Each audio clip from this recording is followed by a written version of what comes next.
Black Star Network is I'm real revolutionary right now. Background. Support this man, Black media. He makes sure that our stories are told. Thank you for being the voice of Black America, Roland. Stay black. I love y'all. All momentum we have now, we have to keep this going. The video looks phenomenal. See, this difference between Black Star Network and Black-owned media and something like CNN. You can't be Black-owned media and be scared. It's time to be smart. Bring your eyeballs home. You dig?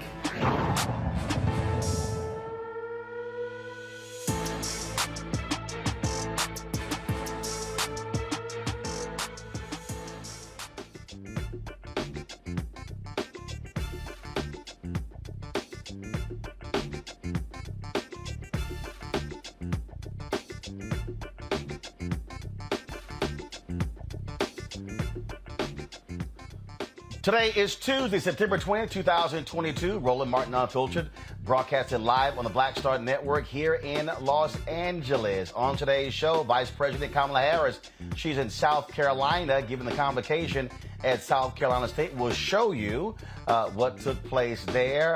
And also, you know, folks were showing out.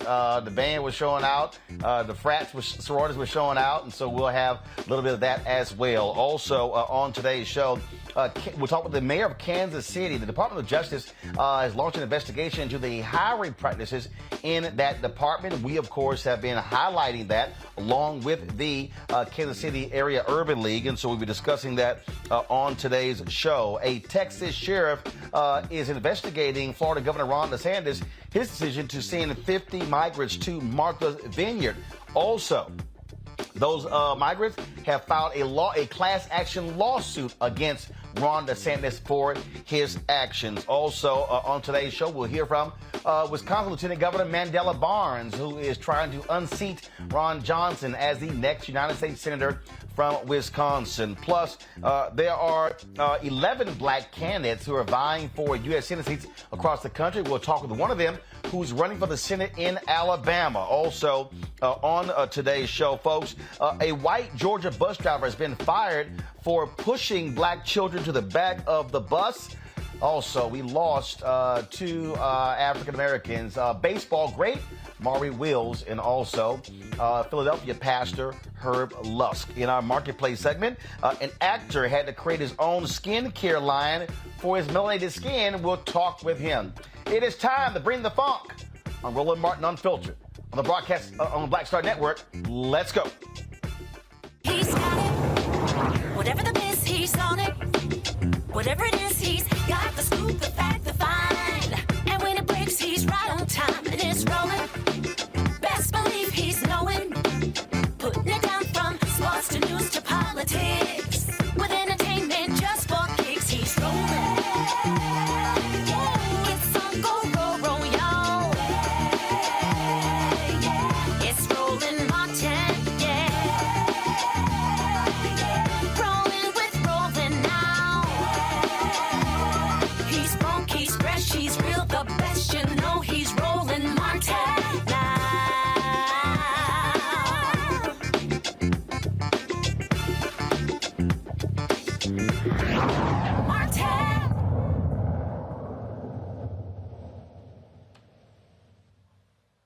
Vice President Kamala Harris was in South Carolina today speaking at South Carolina State for their convocation. Folks there were excited to see the first Black vice president. And here is some of what she had to say.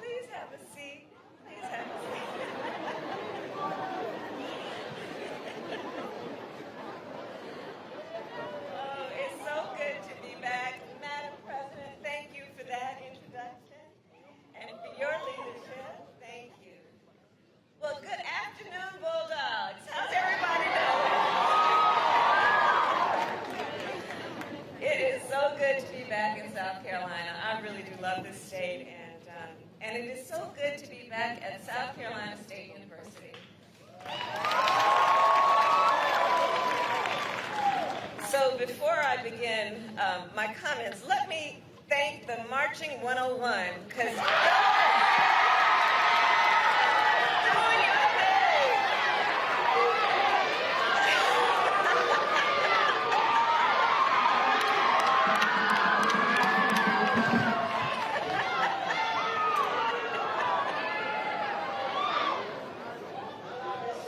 They do not disappoint. So, today, of course, we are also joined by Secretary Cardona, who is one of the champions of our nation's students. Secretary Cardona, I thank you for your leadership and your work. And to Mayor Butler for welcoming us back to Orangeburg, I thank you. To President Conyers, always, for your leadership and for welcoming us to campus. Students, it is an honor to join you at a convocation. And to all of the freshmen, can I see, where are the freshmen?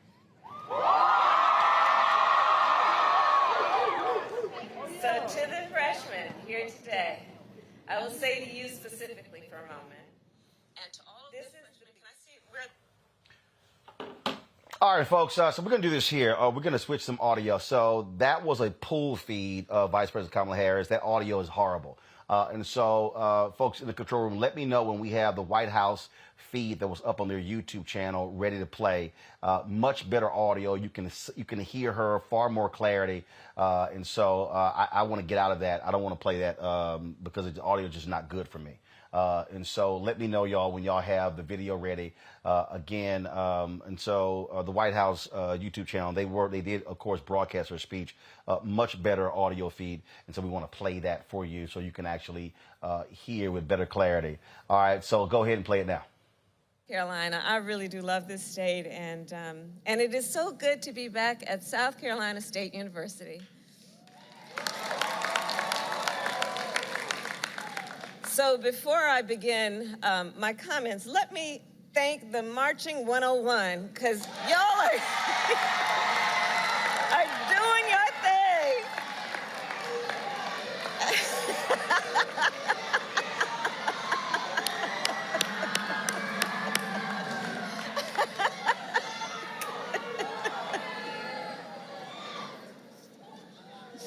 They do not disappoint.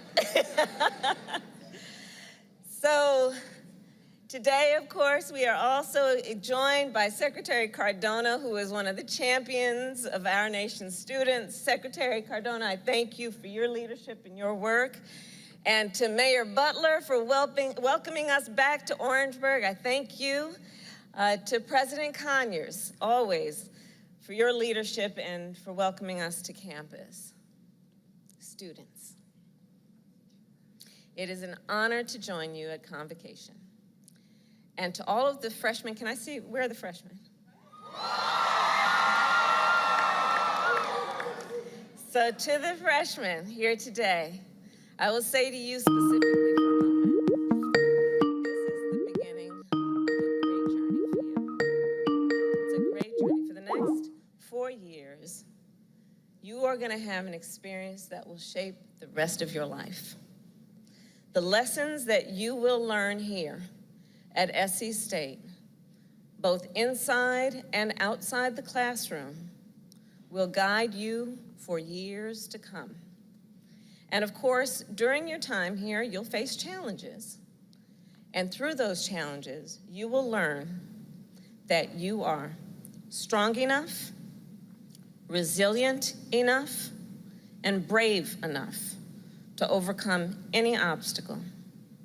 And you know, joining you this afternoon, it takes me back to when I was 17 and flew from California to Washington, D.C. to start my first year at Howard University.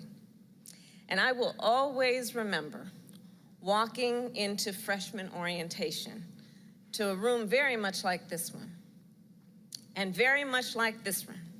The seats were packed with students and faculty and alumni who, just like for you, all look like us. And it was exhilarating. I don't think at the time I understood how special that moment was, where you were surrounded and you are surrounded by people from different places and different backgrounds who are joined together in community, where you are surrounded by people who, I promise you, some will ask you to be in their wedding, others will ask you to be godparent to their child. Some of them will ask you, please do come to my inauguration. You are, students, united by the pursuit of excellence. And I remember back in that day, what I believe you must be feeling today, which is to feel the possibility of great opportunity, to feel the vigorous welcome that you are being given for you to lead. So to all the students here today, I say, there is no limit to your capacity for greatness. There is no obstacle that you cannot overcome. And believe me, there is no barrier that you cannot break. And so, as Vice President of the United States, I urge you to seize on that. Because in this moment, our nation needs your leadership. Today, we live in unsettled times. The ideals that we thought were long established, such as overseas, what we're seeing, the sovereignty of democratic nations, we thought was long settled. Domestically, we thought long settled would be the freedom of voters to decide elections. Long settled, we thought, would be the freedom of women to make decisions about their own future. We thought we could take for granted what constitutes the truth. But these ideals now hang in the balance. And in moments of great crisis, our nation has almost every time turned to our young leaders to help guide us forward. Just remember, John Lewis was only 23 when he spoke during the March on Washington. 23. Diane Nash was just 21 years old when she led the Nashville sit-ins to protest racial segregation. And the great Jim Clyburn was in his early 20s when he was jailed for protesting for civil rights. In fact, it was in that jail where he met his beloved wife, the late Dr. Emily England Clyburn. And as you guys know, I think, they were both proud graduates of this very institution.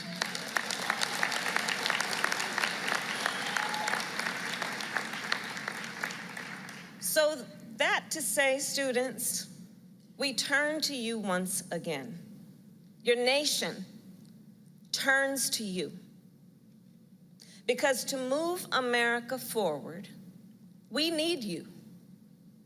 We need your passion, your purpose, and your excellence. We need your leadership for so many reasons and on so many issues. We need your leadership to help grow our economy. We need your leadership to protect our planet, to drive innovation, and to fight for equity and justice.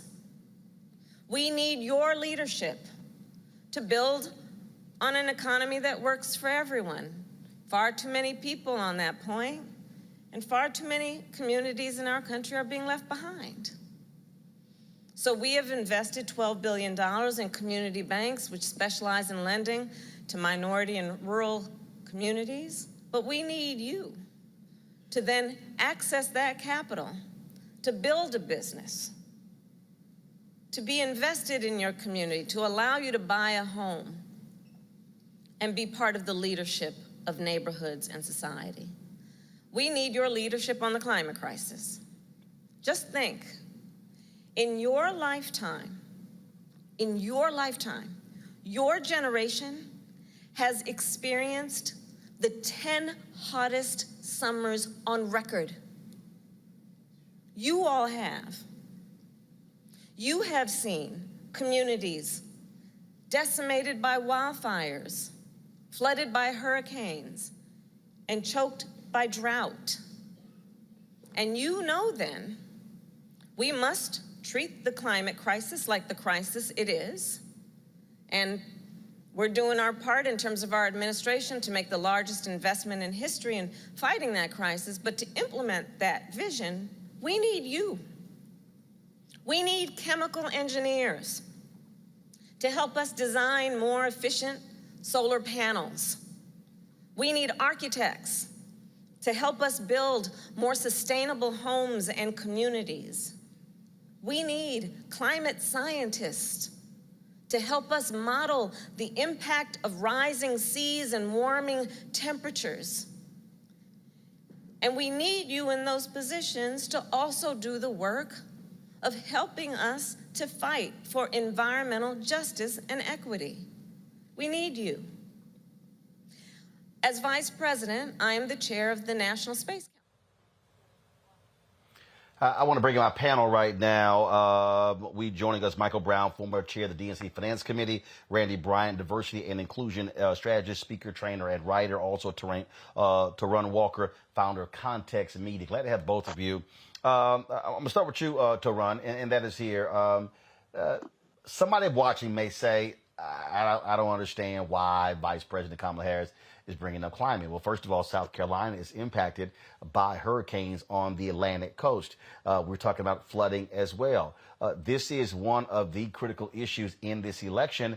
And for the generation she is speaking to, this is one of those top concerns. And I do think it's important for the vice president to be going to HBCU campuses, laying out the things that this administration has done when it comes to a lot of positive developments, and explain to folks how African Americans are benefiting from these bills that are being passed and signed into law. You know, to be honest with you, I feel like some of this is a case of better late than never, because this is something that I've said that the Democratic Party and Vice President Harris and President Biden have been needed to do almost since they were sworn in.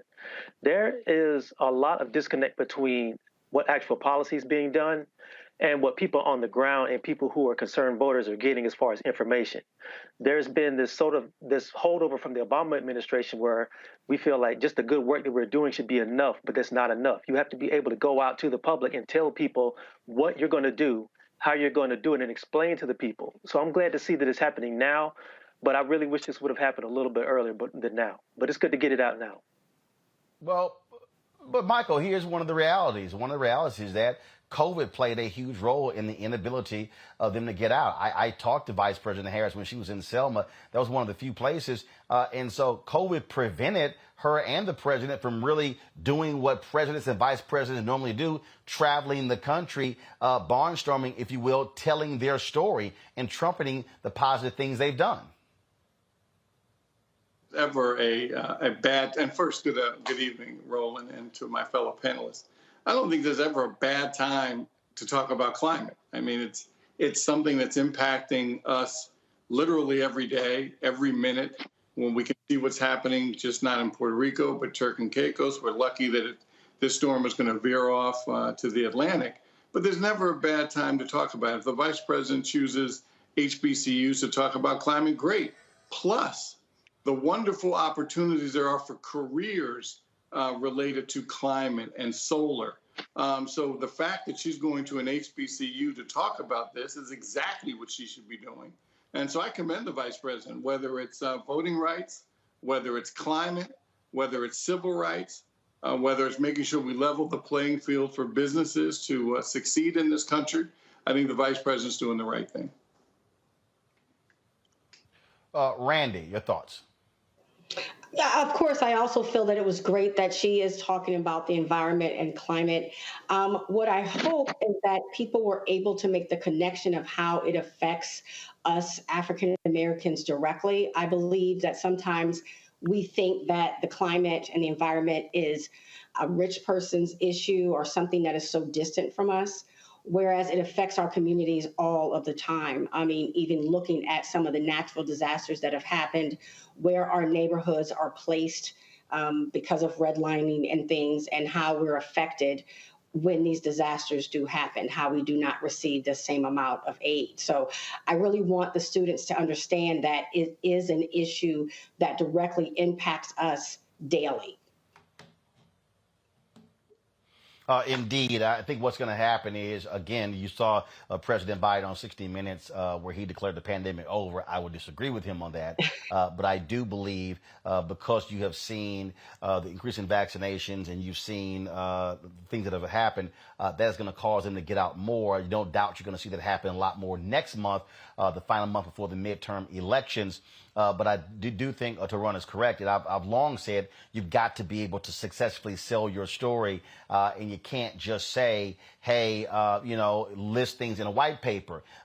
We ran an ad last week by Congressman Eric Swalwell that I thought was excellent. You have to have more of that. The Lincoln Project actually put out one. I'm going to play that a little bit later. That explains things that they have done, and that was the I don't understand why Democrats can't hire messengers like the Lincoln Project to actually show people and explain to people the things that they've actually done. So we're going to actually talk about that. And one of the things that this administration has not done a good job of is talk about the great things in its Department of Justice. We're going to take a break. Coming up next, we're going to talk about the Department of Justice Civil Rights Division launching an investigation into the Kansas City, Missouri Police Department over hiring practices dealing with the issue of race. We'll talk with the mayor of Kansas City as well. When we come back, you're watching Roland Martin Unfiltered on the Black Star Network. Don't forget, download the Black Star Network app, available on all platforms: Apple phone, Android phone, Apple TV, Android TV, Roku, Amazon Fire TV, Xbox One, Samsung Smart TV, and of course,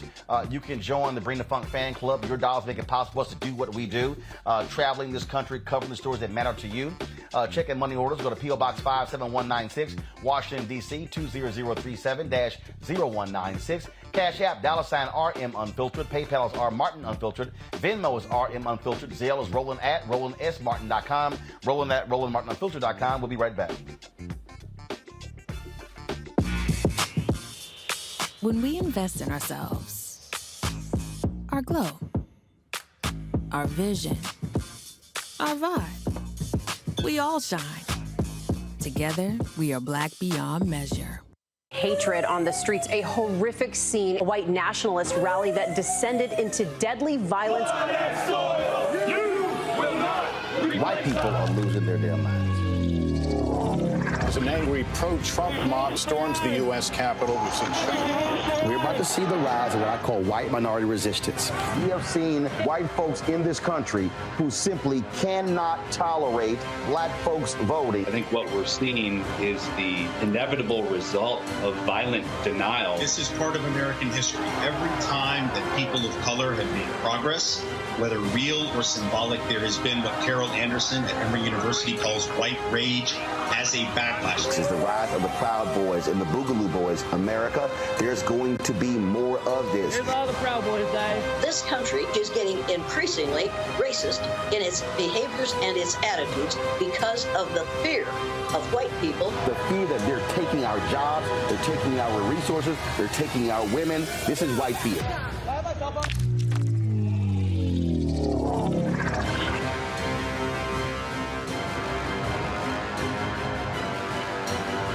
When we invest in ourselves, we all shine. Together, we are black beyond measure. How y'all doing? It's your favorite funny girl, Amanda Seals. Hi, I'm Anthony Brown from Anthony Brown and Group Therapy. What up, Lana Well, and you are watching Roland Martin Unfiltered.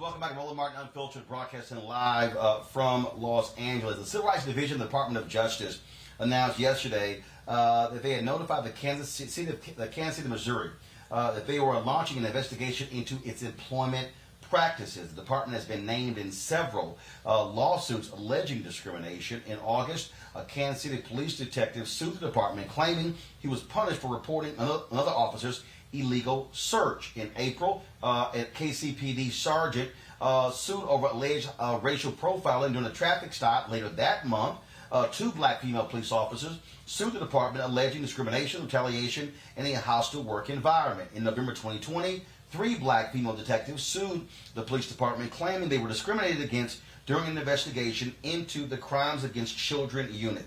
Joining us now is the mayor of Kansas City, Missouri, Quentin D. Lucas. Mayor Lucas, glad to have you here on Roland Martin Unfiltered. First and foremost, how do you respond to this DOJ investigation into your city's police department and its hiring practices? So a few different things. I mean, first of all, and I know you've been out here, thank you for covering this story. This is the biggest problem with having a state-appointed police board.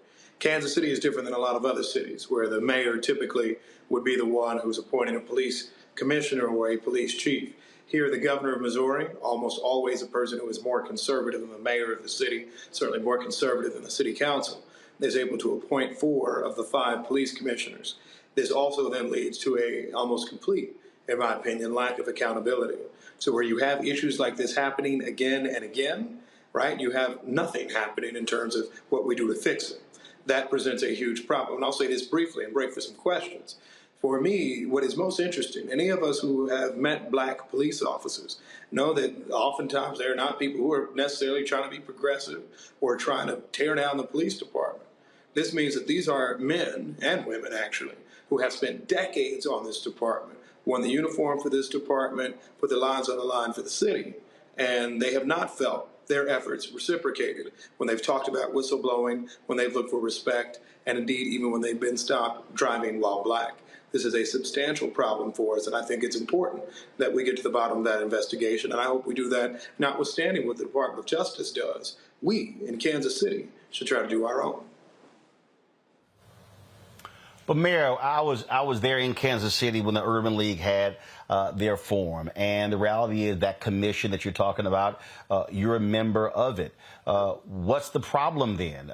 You've got a black pastor who is the chair of that commission. You've got other members. Are you saying that that commission has failed the residents of Kansas City, Missouri, in properly investigating the police department? You know, I think it is fair to say the answer to that question is yes. I think that the setup that we have, the construct that we have, does not actually lead to real investigations. Or else you would actually see more discussion of some of these issues, or else this would be centered in the public discourse. Instead, what we are in too many situations having is a situation where we rubber stamp too many different police practices. I think that it is important for us to be very fair to our officers. We go through all of that all the time, but also to make sure that if there is a whistleblower, they know that they're not running into punishment immediately thereafter, which has led to a lawsuit. If there is somebody who says, why was I stopped improperly? I suspect that I'm black, that it isn't just kind of dismissed out of hand and we keep it moving. And so I won't, cast aspersions on these individuals as human beings. What I will say is that the system where we have a state police commission, where it has no need to be responsive to the people of Kansas City, leads to a situation where you have more and more practices like this one. And so therefore there are many in Kansas City who were not surprised that we had an investigation launched, although today all I could think of was that since the Biden administration has started, there's been an investigation of Minneapolis, we all know why, and now Kansas City. And that should lead us to ask more questions about how we can do better on all this. One of the things that when I was there, residents said they want local control, and then they want a city council that believes in that.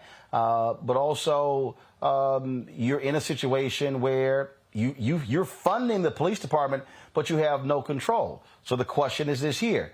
Will you pull back the purse strings to demand the kind of changes? Yes, you have this commission that's set up, but the reality is it's nonsensical to me that Here you are, the mayor of a city. You got taxpayer money. You're funding a system that you have no control over whatsoever. And so what powers are you willing, or what things are you willing to do to get the other commissioners to understand they need to be listening to the residents? Is withholding those funds one of those things to get their attention to say, unless you do A, B, C, D, we're not going to send the money to you? You know, I think on the funding question, we have taken real steps to make sure that we're getting more responsibility. State law currently requires us to spend 20% of our budget on the Kansas City Police Department. We consistently go well over that amount. Last year, we negotiated with the Board of Police Commissioners an agreement as to how money over that amount would be spent. The state of Missouri has now tried to change it and increase the budget threshold. We, in an ordinance sponsored by me, have filed a lawsuit against the state of Missouri to make sure that we retain that budget amount.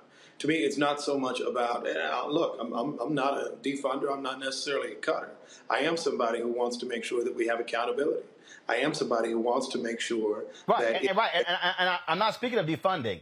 I'm not speaking of defunding. What I'm speaking of, again, Congress does this all the time, where Congress will withhold money and say, all right, unless you make some changes, then you're not going to get the money. Republicans do this. So any Republican try to call, say you're defunding. No, this is about, there's no way in the world. And again, I covered city government in Fort Worth. I covered county government in Austin, Texas. I covered city government in Dallas, in Houston, and Chicago.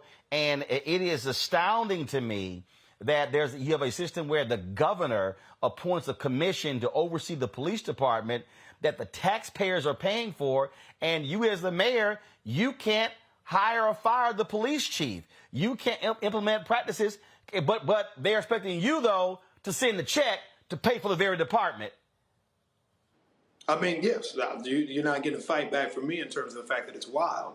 Now, as for the question of should we withhold funds, appropriate them later in the year, it's my view that that is actually under our legal construct, one, not permissible, two, one that we just have not been able to do and get done.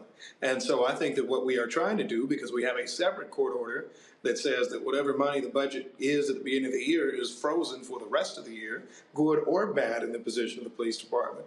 We are trying to make sure we extract more agreement up front and in advance. This is why actually I think that many have seen the Department of Justice investigation as something that is, at the very least, somewhat helpful, in the sense that there are questions that can be asked. There is an ability for later enforcement of certain types of actions, and more than anything, that the people of Kansas City are hearing an outcome from any number of these issues that have festered for years and years. I think we are seeing steps in certain directions. The president of the Urban League has filed a lawsuit against the Board of Police Commissioners. The city of Kansas City has filed a lawsuit against the Attorney General of this state and the Board of Police Commissioners. So I don't think it's an abdication necessarily of responsibility.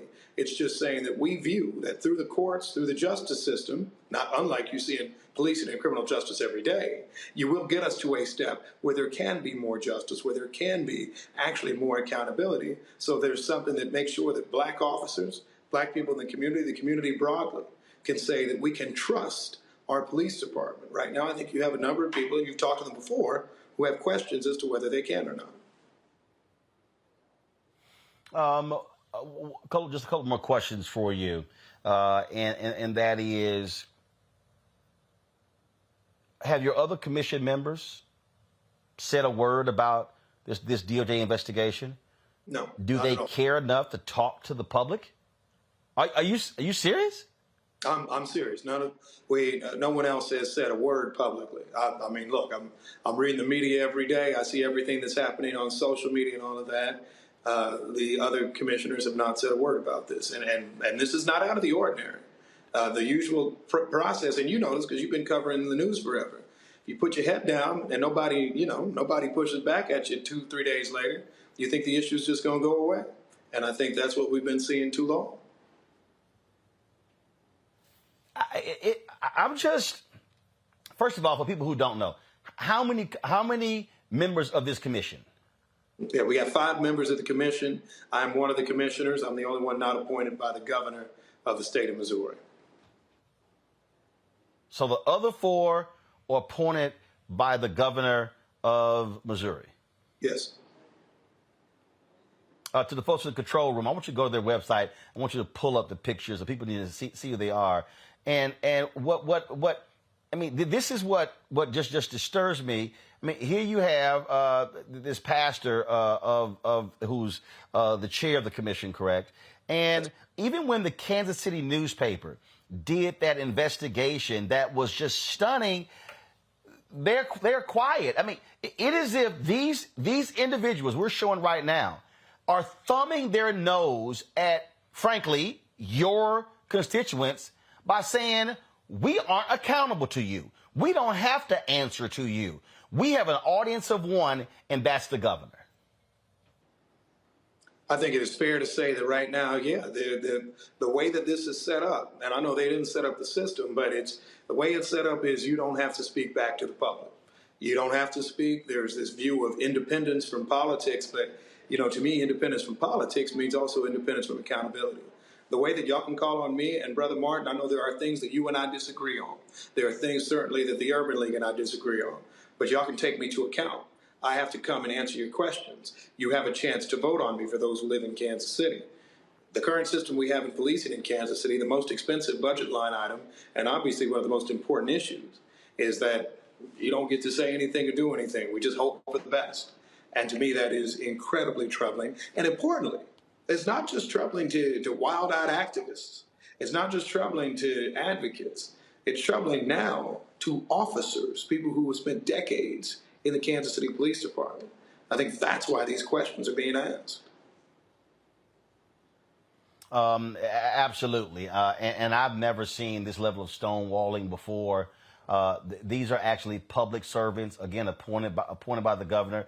Speaking of that, have you heard from the governor about this DOJ investigation? When was the last time you conveyed to the governor that, frankly, this is unfair, how this is set up in Kansas City, and where the residents pretty much don't get to say how their police department is run? Does he care? You know what? We have conveyed that. I don't think anybody, I don't think anybody cares necessarily. I think that in the politics of today, they just say, hey, we back the blue. We're not going to listen to any of the people, including, oddly enough, the blue. And they're going to keep it moving. And so it is unfortunate. It is the reason why you are seeing lawsuits filed left and right. It's a reason you're seeing federal investigations. It's a reason that you have members of the public asking questions. And again, not just super lefty people. You got moderates. You got people on the right who are saying, well, this just doesn't make sense. How can the Republican Party be the party of local control, right? Local control of their schools, local control of so many activities. But in this situation, in a city, deny the power, particularly of black voices, to be able to have some influence on what's happening in their community each day. Mayor Lucas, we appreciate it. We look forward to what the DOJ does with regards to their investigation, and hopefully it will lead to some changes because the allegations thus far are startling. And again, as somebody who's covered politics my whole life, I do think it's grossly unfair to ask residents for their taxpayer dollars. And we know in most cities, the lion's share of a city's budget goes to its police department. And just real quick, the percentage of your budget, how much goes to law enforcement? I think our general revenue, our estimate is about 40% is going to them. At the fire department, you're looking at about 70% of our total budget is in the public safety realm. And so these steps matter. So 70% goes to police and fire, but of the 40% of your revenue goes to the police department, and you and the residents have no say over that department. That's correct. Wow. Mayor Lucas, we appreciate it. Thanks a bunch. Thanks so much. Folks, on Friday, we're going to be joined by the president and CEO of the Greater Urban League of Kansas City, Gwen Grant, along with Maury, who is the CEO of the National Urban League, to talk about this investigation. I'm going to bring my panel back in, Michael Brown, Torun Walker, and Randy Bryant. Randy, I'm going to start with you. As somebody who is a DEI expert when you look at these type of allegations, these lawsuits when it comes to hiring. Again, what's crazy is people have been complaining for the longest, but the way this thing is set up, again, these 5 commissioners, and really you heard the mayor, so really 4 of the 5 appointed by the governor, they're the ones who have the authority to deal with it. They don't give a damn. It's like, okay, whatever. And I just think that, yes, I know the right's going to throw out, defund the police. I just think that, hey, you got to figure out whichever way possible how to say, no, we ain't cutting a check until some stuff get changed.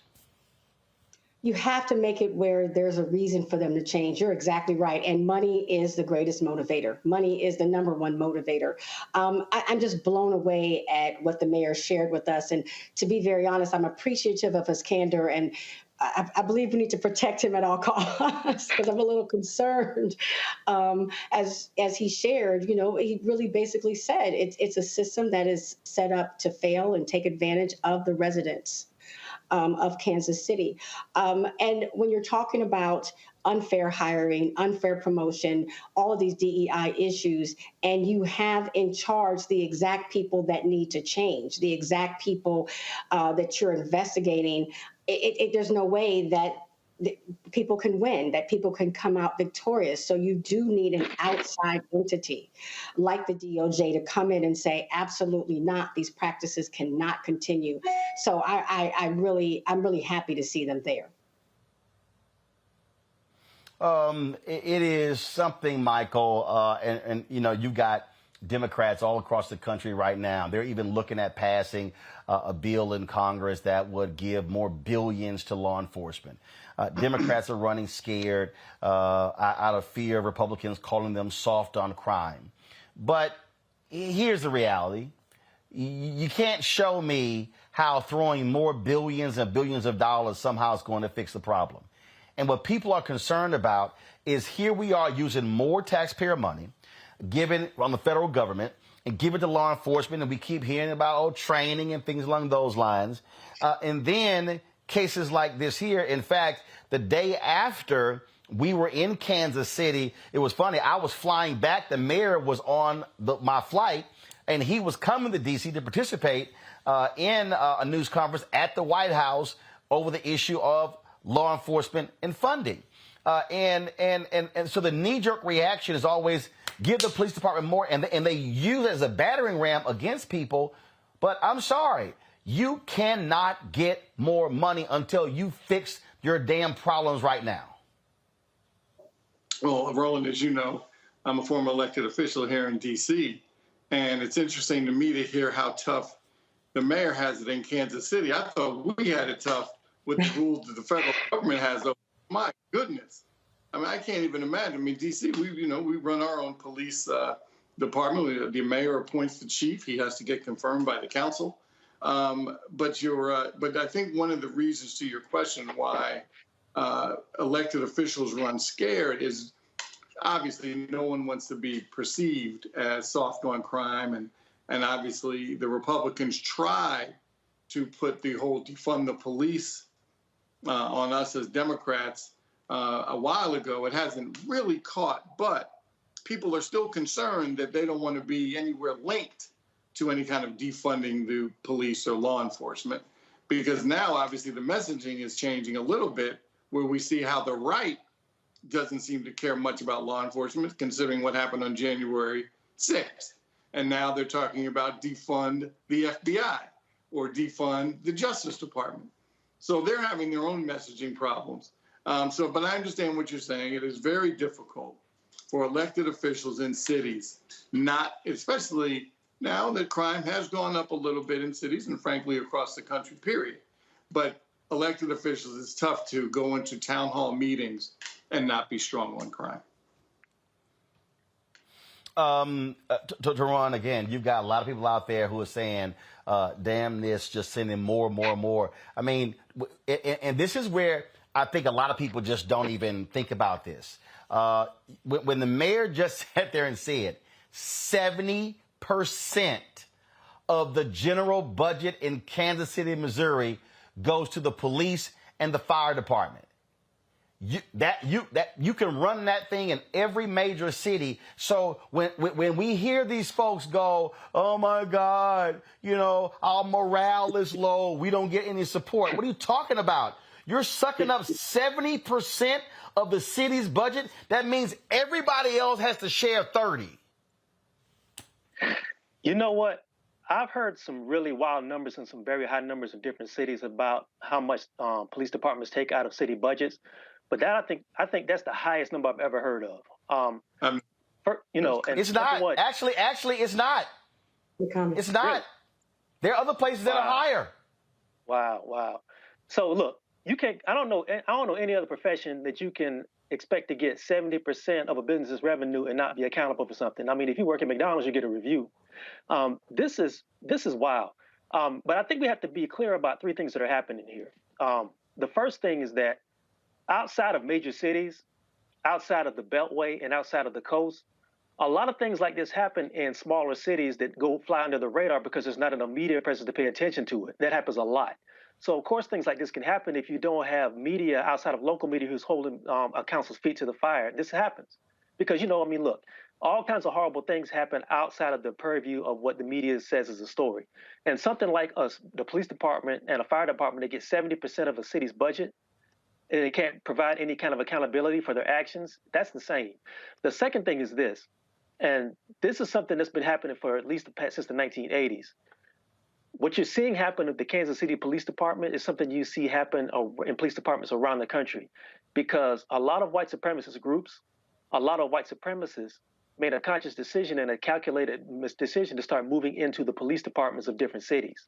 A lot of these atrocities you see happening to black people in a lot of these cities happen because a lot of police departments have a lot of white supremacists either open among their colleagues or quietly working in their departments, and there's no incentive for a lot of the police departments to push back and find out who they are because it's so ingrained in their culture, in the police culture.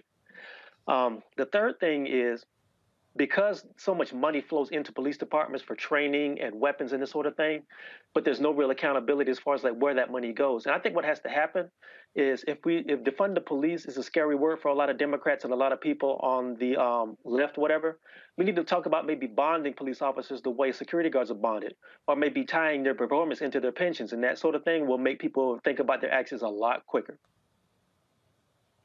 Well, check this out before I go to break. This is a story from 2020, the Texas Tribune. Officials in Austin, Dallas, Houston, and San Antonio each spent more than $434 million from their general funds on their respective police departments during the 2020 fiscal year. For each, that was more than a third of the general funds, the portion of city budgets that can largely be distributed to any department because it is not mandated to a specific function. That's more than a third going just to police. You pull in fire, you're talking about 50, 60, 70% going to just two departments. And then they cry, we're so poor, we're so broke, we need more.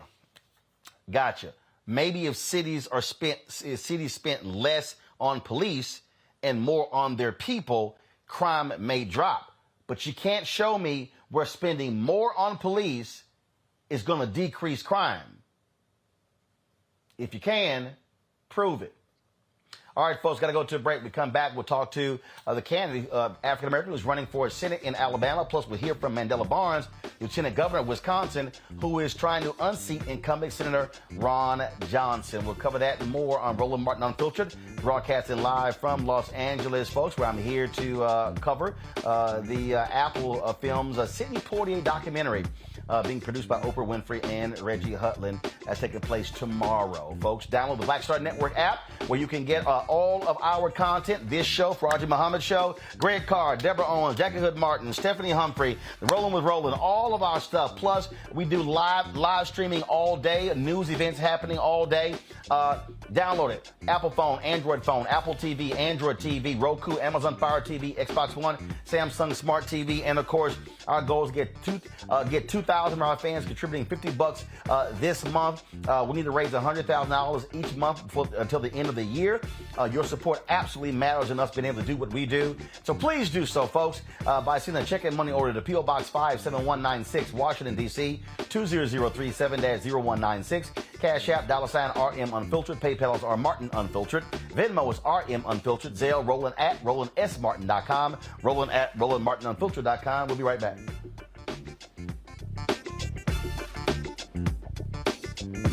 When we invest in ourselves, we're investing in what's next for all of us. Growing, creating, making moves that move us all forward. Together, we are Black beyond measure. Don't you think it's time to get wealthy? I'm Deborah Owens, America's Wealth Coach, and my new show on the Black Star Network focuses on the things your financial advisor or bank isn't telling you. So watch Get Wealthy on the Black Star Network.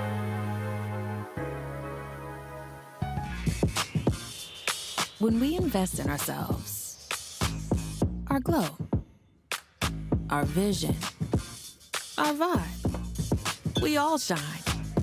Together, we are Black beyond measure. Hi, I'm Vivian Green. Hey everybody, this is your man Fred Hammond, and you're watching Roland Martin, my man, Unfiltered.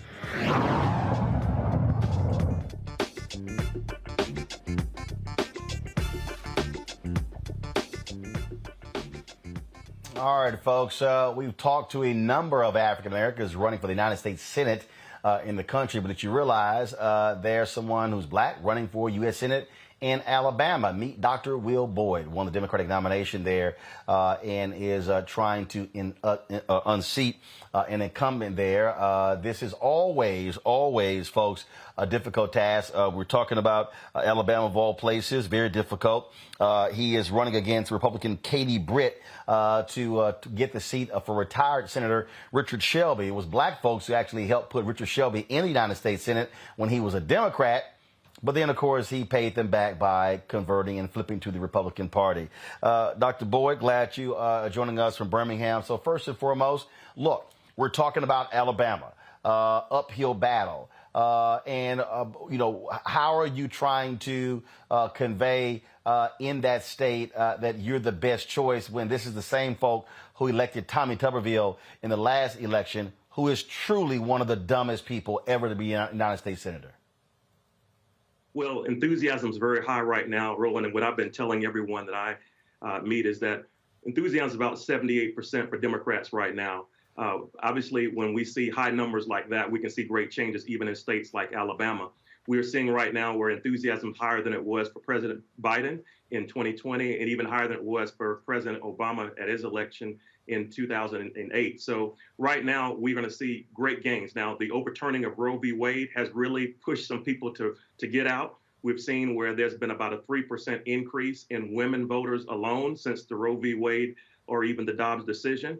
We've seen where people are upset because obviously veterans were kind of tossed around a little bit as we were dealing earlier with certain acts that were laws that were being pushed through, whether or not it was going to go or not. And then we see where a number of people are just feeling like they're left behind, their voices are not being heard. So I'm telling everyone everywhere I go that I want to be their voice. So even though maybe the media hasn't been paying a whole lot of attention to this race, this is a historical race. It's an open seat. And by the numbers, Democrats can win this. This is really a blue state, Roland, but people see it as a red state because we have a lot who didn't turn out. When I ran for Lieutenant Governor in 2018, there were 337,000 African Americans who did not get out to vote.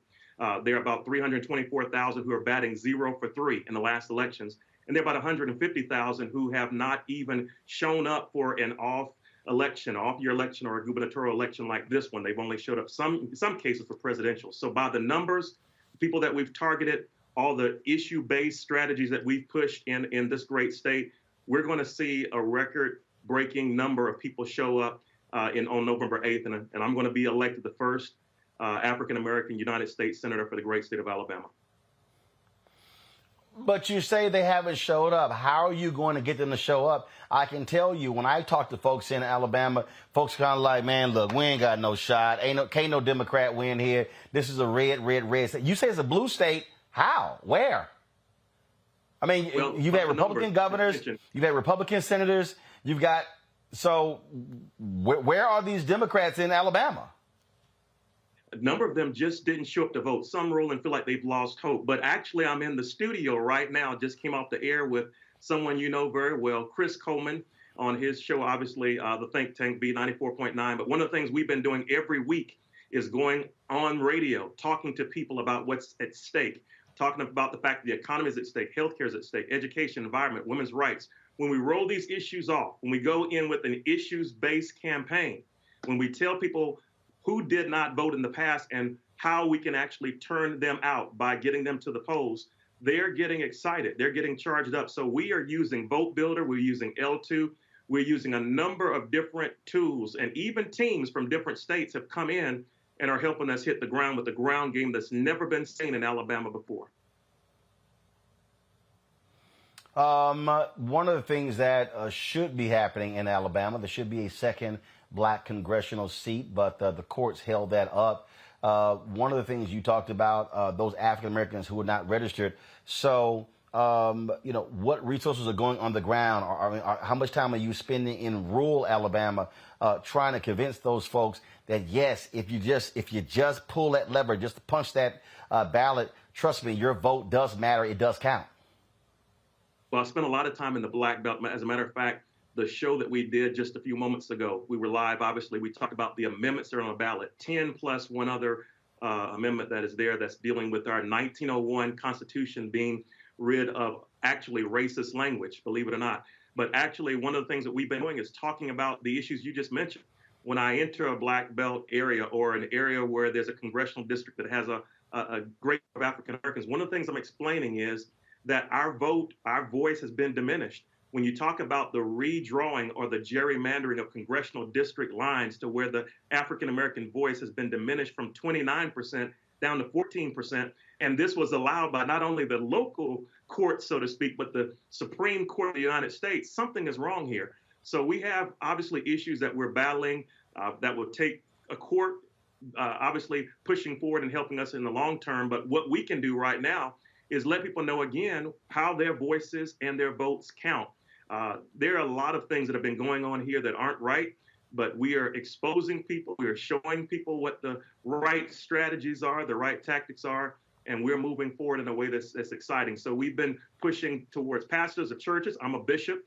I oversee many churches worldwide, thousands of churches worldwide. I'm a pastor of a 162-year-old church also, former professor and a dean. So I'm employing all of my different areas. I know you're an A Phi A man. I'm an Omega Psi Phi man. So we're working through Divine Nine and others. I'm sorry about that. I'm sorry about that. And I'm sure Michael Brown is happy because it's rare you get Omegas doing some good stuff. So Michael Brown is probably smiling because he knows when we talk, he knows I ain't lying. Michael, you on mute. See, you don't know how to run your laptop. See, Michael, you on mute. You see how they treat the bros? I'm not. Anyway, maybe with some technology issues. You didn't want the next governor of the state, next senator of the state of Alabama, for he and I to connect, and I think that's very unfair. Well, what? I mean, I'll help you out. I mean, we got an alpha as in the Senate, Raphael Warnock. But y'all go ahead and catch up. And remember, the first African American since Reconstruction was Republican Ed Brooke, also an alpha. Why do you always have to keep say it again? These names out? We can go name for name forever. We understand that. No, actually, you can. You can't go name for name because y'all got a short list. Trust me, I don't have enough time on the show to run our list down. But Will, final thought. You got less than 50 days. You got somebody out there who's watching, who's in Alabama, or there's somebody who's watching. They got family in Alabama. And again, they just don't believe. They're like, look, man, these white folks in Alabama are not going to elect no black man. They ain't going to elect no Democrat. So give them your pitch why they should support you. Every vote matters. I'm someone who wants to represent everybody. The reason why I'm traveling around the state of Alabama night and day is I'm letting people know that I want every Alabamian and American for that matter to have a shot at the American dream. So I'm the best candidate, the best voices out there. If you want to move forward, as I introduced Doug Jones in the past before, I said, put it in D, vote for a Democrat. If you want to go backwards, put it in R. It's time out for us going backwards. We're falling behind in our great state, finishing almost last in many different areas, many different metrics, but it's time to move our state forward. If you visit my website, drwillboyd.com, you'll see actually where I have many different strategies, many different ways in which I want to move our great state and even our nation forward. Alabama, it's time for us living like we're in 1922. It's time for us to come up and be in 2022. With your help and with us turning out every vote, we can win and we can make history so that all Alabamans can be properly served. All right, then, Doctor. Well, boy, we sure appreciate it. Thanks a lot. Appreciate you, sir. All right, then. Good luck. All right. Well, come on now. You know how we roll. It's an 06 thing. All right. Yesterday, got a chance to talk with Wisconsin Lieutenant Governor Mandela Barnes. He, of course, is trying to unseat U.S. Senator Ron Johnson in Wisconsin. And here's our conversation. Lieutenant Governor Mandela Barnes, let's just jump right into it. You are in a fierce battle for the United States Senate. And one of the things that jumps out is you're running against someone who I would dare say has become one of the most ardent MAGA disinformation leaders, sowing seeds of discontent on the election, yet privately caught on video saying it was a fair election, Trump lost. Well, this is a fierce battle for any number of reasons. And you mentioned a lot. And the fact is, he's out of touch with Wisconsin. He's turned his back on the people in the state. He's simply not there for us anymore. He hasn't been. But people are really starting to realize it with the statements that he makes when it comes to putting Social Security and Medicare on the chopping block, wanting to raise the retirement age, saying we have enough jobs when he was all too comfortable making excuses when 1,000 good-paying union jobs here in Wisconsin are going to be headed to South Carolina because of his carelessness. And this is what we've been experiencing. So it's twofold. And that's the reason why we got to get rid of Ron Johnson. He's been a disaster for this state. He's been, problematic is one word for the rest of the country. You are in a state that's quite interesting. You have a Democratic governor, you're a Democrat, but you have Republicans in the legislature who've done all they could to stifle both of you in terms of being able to lead in that state. And so when it comes to, on the ground, and when it comes to really trying to connect with folks, I mean, this is going to be a ground war. Consultants want to spend lots of money on television ads, but it's really going to be getting those folks out. And so, how you've been focused on that, especially in Milwaukee, to drive up those black turnout numbers and other places as well. Well, I'll tell you, the only reason Republicans control the legislature is because of gerrymandering. Now, without it, they wouldn't have the control, the power they do now to try to stifle our agenda to support working class families in the state by rebuilding the middle class. And with that, turnout is absolutely going to be key. 4 years ago, we had historic turnout, the highest midterm turnout in the history of the state. And we have to do that again this year. But it won't happen just because, right? People need to know what we stand for, what we have been able to accomplish in spite of Republican-controlled legislature, but also how Ron Johnson went to the U.S. Senate, doubled his wealth, and is hell-bent on making everybody else's life harder. Again, think about the benefits people work their entire lives for. Ron Johnson is absolutely against it. When it comes to abortion, he supported legislation that would ban abortion even in cases of rape or incest. This person is not forced, does not truly reflect the values of the state of Wisconsin. And the more we hammer home the message about how awful Ron Johnson has been, and he will be even worse if he gets another 6 years, but also coupling that with the fact that there is a real plan to rebuild the middle class by bringing good paying manufacturing jobs to Wisconsin again.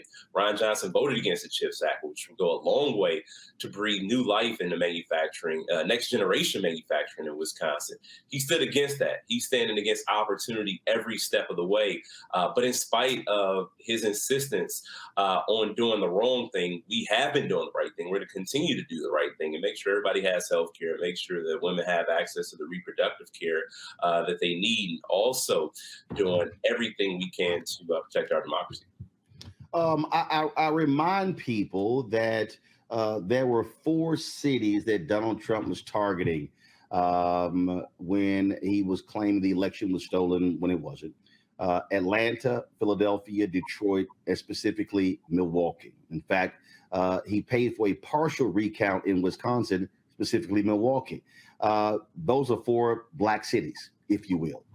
And that's really what I keep telling people January 6th was all about.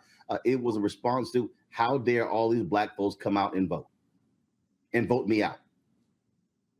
Well, look, the problem is with them being so out of touch, for whatever reason, they want to act surprised that they didn't win the election in 2020. If you don't respond to the needs of people, people aren't going to respond to you at the ballot box. And given the fact that the election was trying to overturn, cities like my hometown in Milwaukee were specifically targeted, just shows what's at stake right now. It shows exactly what's on the line. And in addition to that, too, Ron Johnson tried to send fake electors to Mike Pence, saying that his involvement only lasted a matter of seconds, literally trying to use a 5-second rule for election subversion.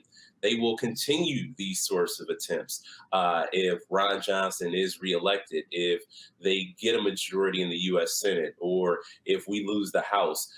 So another issue of people's votes not being respected. Ron Johnson looked everybody in the eye and said, your vote doesn't count, your vote doesn't matter, and act surprised, when people show up and vote against them when they have completely been against the interests of hardworking people. I do want to get your thoughts on this. I was on Tiffany Cross's show on Saturday on MSNBC, and we talked about the Democrats' issue with black male voters. I've been saying, folks, for 10 years, you must speak directly to them. How are you doing that? These disaffected brothers who feel as if Democrats have failed them, Republicans are ignoring them, and they, in some cases, they're voting for Republican, but in many cases, they're just choosing not to vote at all. Hey, I tell you, I'm not here to make excuses for anybody when it comes to why folks feel disenchanted with politicians and politics, especially when it comes to Washington. It's a broken place. Look, I'm a black man from Milwaukee, so I level with people when I show up, and when I show up everywhere and have the real, honest conversation, because my experience is the very real Wisconsin experience, whether it's socially, economically, regardless, and having that experience, whether it's my granddad who worked at A.O. Smith for 35 years, essentially where not every, but if you talk to a black family in Milwaukee, there's an A.O. Smith connection, especially in the post-World War II era. Now, with that being said, the city has changed like many post-industrial cities across the Midwest, and people feel like they've been left with very few options. People feel like they've been left behind because that is the reality. People have been left behind. And I talk about how things were better and how I know that experience. And there is not a person running right now who has or who can share that experience. And also the tragedy, too. I've unfortunately, lost friends to gun violence, way too many, more than I care to count. Throughout the course of my life. Most happened in high school. And these are other instances that people have experienced, but haven't necessarily had elected leaders who share that experience and know what they're going through. I know what it's like to have been laid off from a job. I know what it's like to deal with economic insecurity, having to show up and qualify for every benefit program there absolutely was, and feeling like there weren't politicians. I also tell them that's exactly why I got involved. I tell folks that I'm not running for Senate because I think that things are going well. I'm running because we got to change things. Things need to be fixed, but they'll never be fixed as long as out of touch politicians like Ron Johnson are in office, especially when they go around selling wolf tickets to our community, telling people that they're going to do this and do that when they have no track record of doing such. And on that particular point, I got a note, and we're talking about reaching black men. The I Am a Man poster that's right behind you. AFSCME was very much involved in that campaign in 2018 for the 50th anniversary of the assassination of Dr. King. And what I keep saying, if you want to reach brothers, you have to talk to them directly, speak to those issues. But the same as black women and others, people want someone to say, this is what you're going to do for me if I send you to Washington, D.C. Yep, that's exactly it. You hit the nail right on the head. people got to know that you care.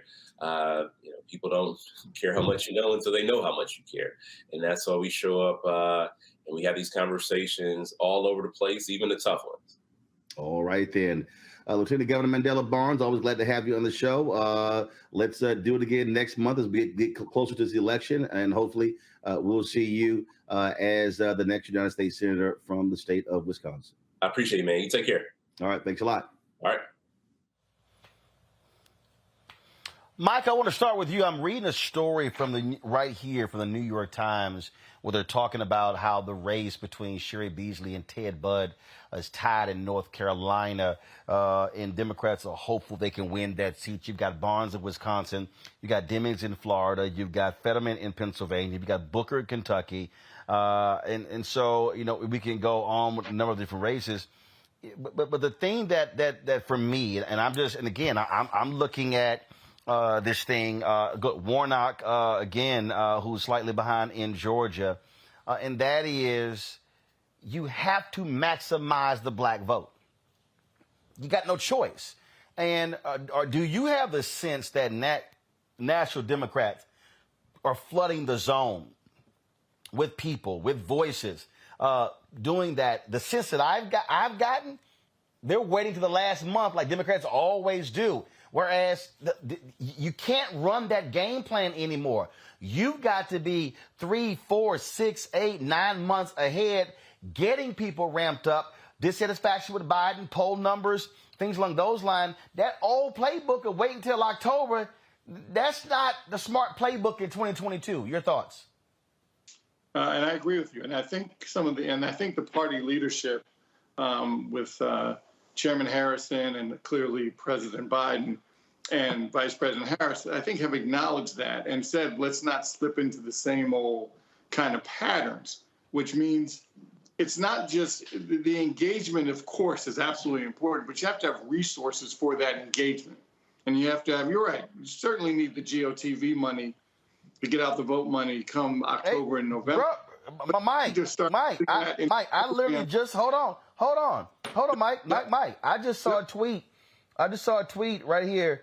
The Democrats brought in $15.5 million last month, bringing total to $107.8 million this year, more money than any other midterm year, and almost twice as much as was raised at this point in 2018. That's just the DNC. We're not talking about the DCCC, the DSCC, Democratic Governors Association, and also then we're talking about these PACs. The money's there. Bloomberg estimated $9 billion is going to be spent on this election. My issue is where in the hell are they spending the money? On TV or on the ground? No, you're absolutely correct. And what you'll see though is these dollars, and it's so, as you know, it's so expensive to buy media time. And that's where most of the money goes, as we all know. That's certainly no secret. I do think, though, that some of those dollars have been put into these very tough seats. I'm not talking about the ones that are naturally blue or even purple, but chances where we can flip a seat in red and try to keep the House. I know the House is going to be difficult, but holding on to the Senate stops the potential Speaker McCarthy folks, the Trumpers, from really moving an agenda forward. So what you see is, yes, putting some money in some of these House races that have a shot, white and black and Latino. But most importantly, you're going to see a lot of that money starting to flood to these Senate candidates. Clearly, Warnock needs some help. I'm sure like the rest of my panelists, and I can't believe that Herschel Walker, who can't even put a sentence together, is ahead in polls in Georgia. Now, Georgia's Georgia, so that makes him a little, gives a little chance. But the fact that he has a chance is ridiculous. So you'll start seeing money going to Warnock. Clearly, money is going to go to Fetterman.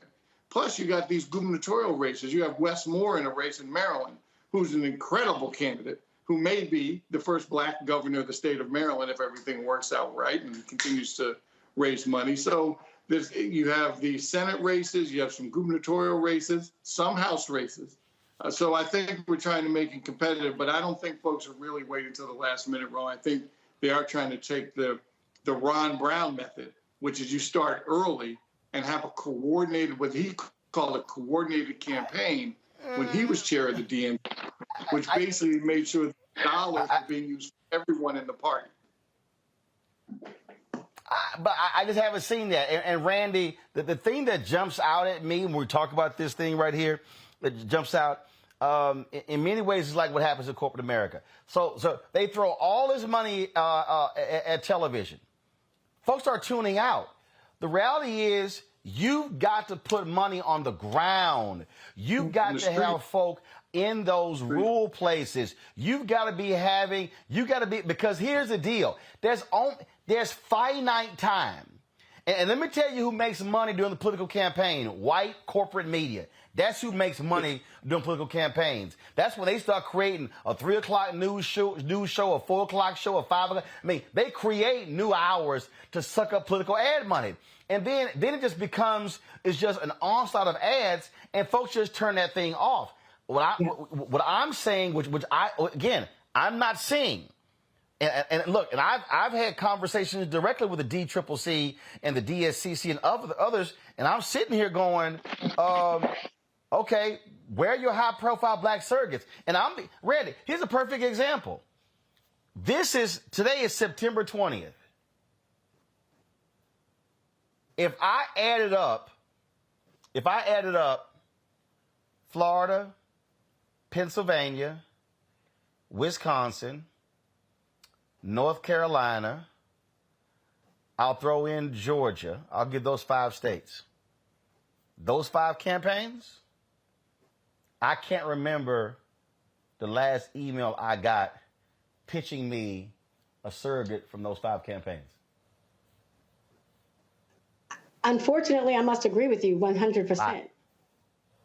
I must agree. I believe that people are using the same playbook. And it's ridiculous that so much money is going towards the media when how many people even watch live television anymore? Like how many people are sitting at home watching it? And you're exactly right. When these ads are coming on, people will purposefully not watch these live TV because of the fact that there's so many ads that they typically were muting anyway. So it is where we must look at how the world has changed. What do people pay attention to? How do we connect with people? And it's certainly not with the media. And feet on the ground. Let, brothers talk to brothers and mention why it's so important that they get out there and vote and talk about issues that apply specifically to people. There's connections are not being made, and those connections must be made, and not just in the major metropolitan places, but like you were saying, in the rural areas, to let them know that they're not forgotten about. They must be re-energized, because I believe many of us just feel completely disenfranchised. Toron, the thing that what I'm laying out here, and again, this is about how do you reach people, how do you touch people, and when I look at these numbers, I'm telling you, Sheriff Beasley lost as Chief Justice of the North Carolina Supreme Court by 400 votes. Yeah. 400 votes. When you're going to have somebody lose by a few thousand in one of these U.S. Senate races, maybe 10,000 votes. And when I look at black numbers, when I look at what has to happen, I'm just a firm believer that Barnes has to have black turnout at a minimum 75%. The same for Beasley, the same for Demings, the same for these other black candidates. You have got to maximize as much as you can black turnout.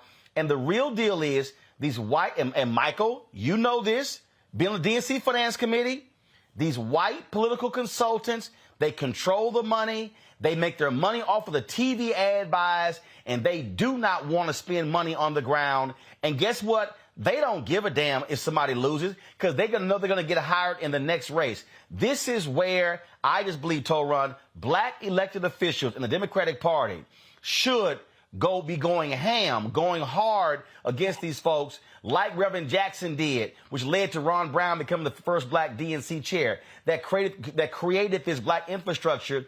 If that doesn't happen, the dollars are going to be bypass our community, and then people are going to be like, okay, what happened? Easy. You didn't put the money where the people are. I'm glad you said that. And I'm glad this conversation is moving into what's necessary to pull in black voters, especially black male voters. The bottom line is nobody watches TV anymore. After you get to a certain age, nobody is watching cable news or broadcast TV. If you're trying to reach voters and energize black voters, you got to go where they are. And where they are is on social media, where they are is on the ground. And the other part of that is this. People have gone through 2 years of being frustrated. Now, we can talk a lot about what the Biden administration has done and what the Kamala Harris has done, but if those messages do not get out to the public, it doesn't make any difference. People are tired. People have come out of a pandemic. They've come out of 2 years of protests and everything like that. People are just frustrated. And the messaging that the Democratic Party, I think, is trying to get out to the public is just not flat. It's just not landing because they're going to the wrong places. The other thing is this. The conversation right now is about black male voters. You cannot hope to win an election with just half of the black electorate. You have to be respectful of, and you have to take into consideration the needs and the desires of black voters, men and women. And just to be completely honest with you, the messaging that black men got over the last election was dismal and it was disrespectful. And a lot of that resentment has not gone away. You see some races that are starting to push back against that. I see the Stacey Abrams is starting to move around some of that in Georgia. She's actually done a really good job of pulling in black males and telling them that, look, we want to respect your opinions. We want to have sit downs with you. That has to happen for black men and black women because last year was terrible. And you can't go to people and disrespect them and insult their intelligence and expect them to come out and vote for you. It's just not going to work. You have to talk to them the same way you would talk to any other constituency. Black men read, black men listen to speeches just like anybody else. We don't need dancing. We don't need pop locking. We don't need nobody pulling out a rapper from 1995 to tell us to go vote. We got to be taught like normal human beings, respectfully. Michael, we need a final comment on this one. I know you have to go, but a final comment here. And this is the thing that jumps out at me. And I had somebody on Twitter who don't understand the game. Oh, Roland, you letting Jamie off the hook. Jamie Harrison, for everybody who don't understand, Jamie Harrison is the chair of the Democratic National Committee. Jamie Harrison does not run the Democratic National Committee. Folks, the sitting president runs it. His folks around him, they run the DNC. Now, the money game has also changed dramatically. There's so much money flowing into PACs that there's more money outside of the DNC that's actually going to the DNC. So I think a lot of people, when they go, Jamie disappointing, Jamie ain't this, they don't understand how this works, Michael. When you run the White House, the bottom line is the orders are coming from the White House as to what the DNC does.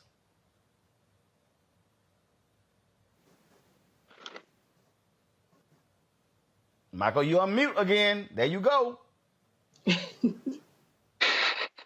Sorry about that, but you're exactly correct, and I'm glad you gave a little political 101 on that because I think a lot of people wonder why doesn't he have more juice, so to speak?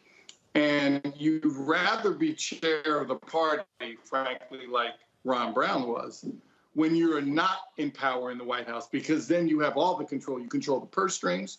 You control the type of candidates that get selected around the country, and you control what happens with the presidential election. You control the transition. You control the inauguration. And so you're right. It has nothing to do related to Jamie Harrison or his leadership. He has to take, as you call it, orders from the White House or from whoever Biden has designated to be the conduit with the DNC. But now, having said that, with all of the dollars and resources that are available to both top of the ballot candidates and down ballot candidates, he can have some say in how that money gets distributed within the DNC. Yes. Will the president have his folks he wants to take care of? Of course, relative to being consultants and pollsters. But that doesn't mean that Chairman Harrison can't make sure that people of color and women don't also get some contracts. So if he is not doing that, then he is not doing his job, because that is part of his job, is to help bring up the next generation of people of color to be political operatives, pollsters, where you can get contracts, successful career in politics. So if he's not doing that part as well as getting people elected, he's not doing his job. Well, I'll say this here, folks. At the end of the day, look, if you choose to sit on the sidelines, shut the hell up. This is just for me real simple. If you are not participating in the process, then you have purposely checked out of it. So don't start whining and complaining about what this wasn't being done. When casting a ballot has an impact, and I'm telling you, we have history on our side. When we show up and show out, we can change elections. Doesn't happen if we don't show up. Simple as that. Got to go to a break. We'll be right back on Roland Martin Unfiltered on the Black Star Network. Download the app, folks. Also on YouTube, Facebook. Hit the like button. We should easily be at 1,100, 1,200, 1,500 likes on YouTube. Y'all don't let me have to start cussing y'all out, okay? And so hit that doggone like button. So we should be easily at more than 1,000. And when I get back from this break, I should see 1,000 likes on our YouTube channel, okay? Download the Black Star Network app, Apple phone, Android phone, Apple TV, Android TV, Roku, Amazon Fire TV, Xbox One, Samsung Smart TV. Join the Bring the Funk fan club. Of course, send your check and money order to P.O. Box 57196, Washington, D.C. 20037-0196. Cash App, $RM Unfiltered. PayPal, R Martin Unfiltered. Venmo is R Martin Unfiltered. Venmo is RM Unfiltered. PayPal is R Martin Unfiltered. Zelle, Roland at RolandSMartin.com. Roland at RolandMartinUnfiltered.com. Again, hit the like button. I should see 1,000 likes on YouTube when we come back. When we invest in ourselves, we all shine. Together, we are black beyond measure. Pull up a chair. Take your seat. The Black Tape with me, Dr. Greg Carr, here on the Black Star Network. Every week, we'll take a deeper dive into the world we're living in. Join the conversation only on the Black Star Network. When we invest in ourselves, we're investing in what's next for all of us. Growing, creating, making moves that move us all forward. Together, we are black beyond measure. Yo, it's your man Deion Cole from Blackish, and you're watching Roland Martin Unfiltered. Stay woke.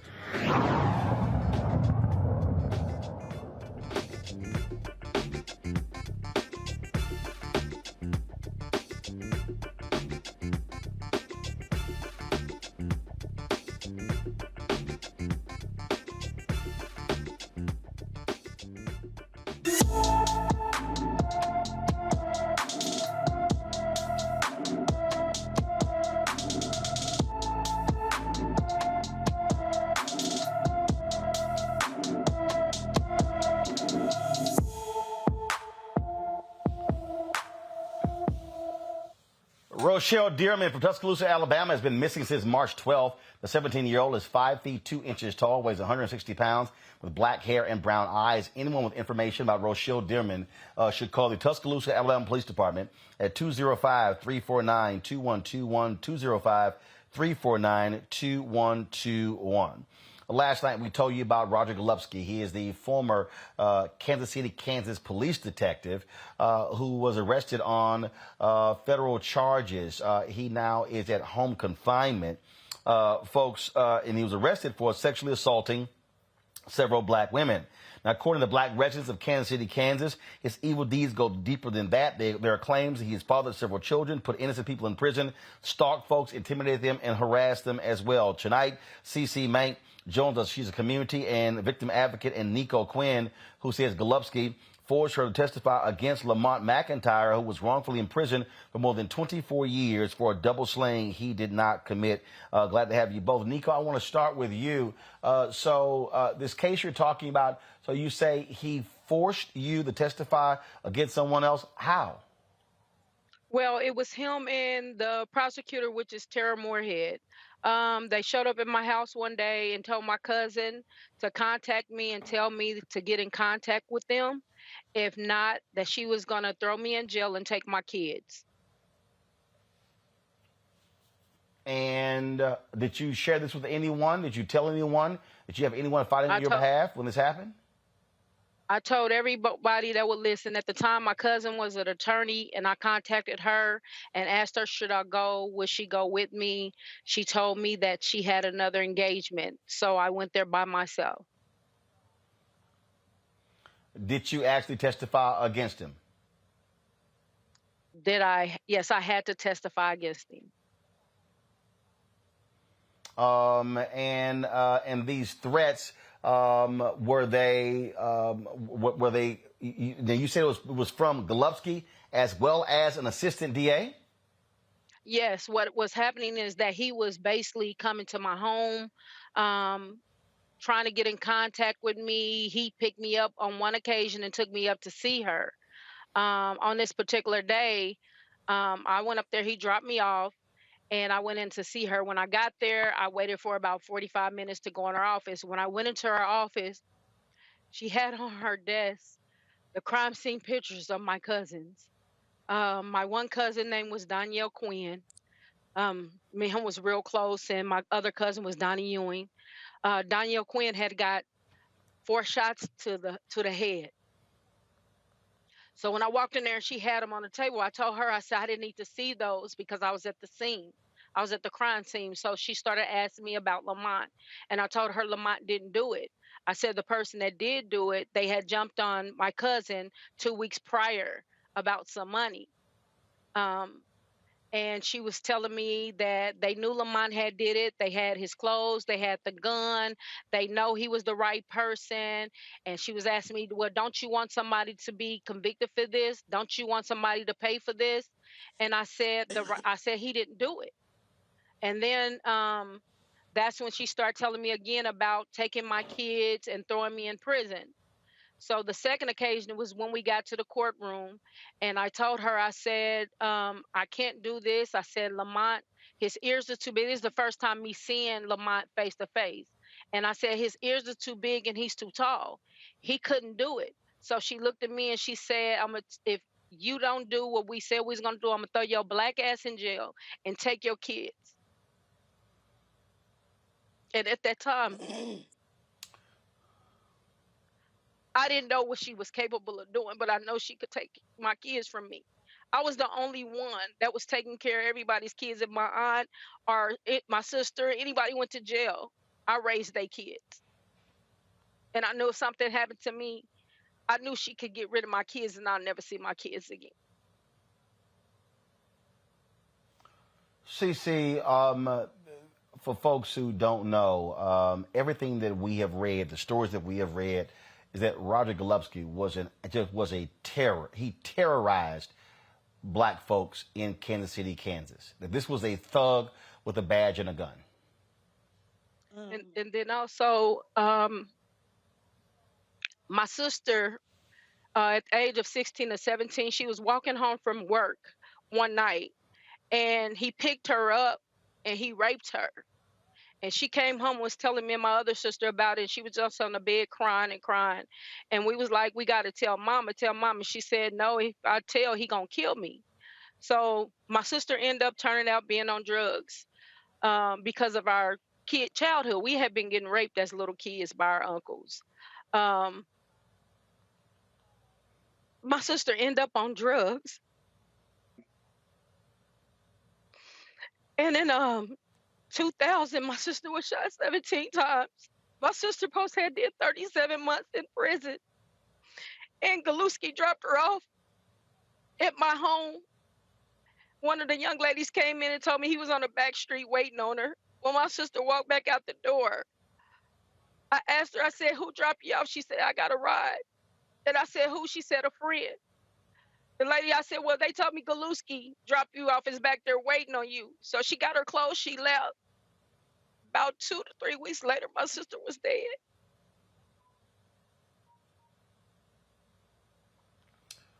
CC, the stories that we have heard, not just right now, but from others, is just beyond horrible about what this cop has done for years. Absolutely. Absolutely. I've heard more stories, and I simply just shared Rhonda Tribune's picture. But I have to put into context that Ms. Nico about the district attorney, or not the district attorney, the prosecutor, because Officer Golubski's partner, who Laura McDonald mentioned, went on to be the police chief. in 2019, there was an investigation where the news said that our city administrator, Doug Bach, made a handshake deal with this man to give him a free house that was out on our county lake, also with free utilities.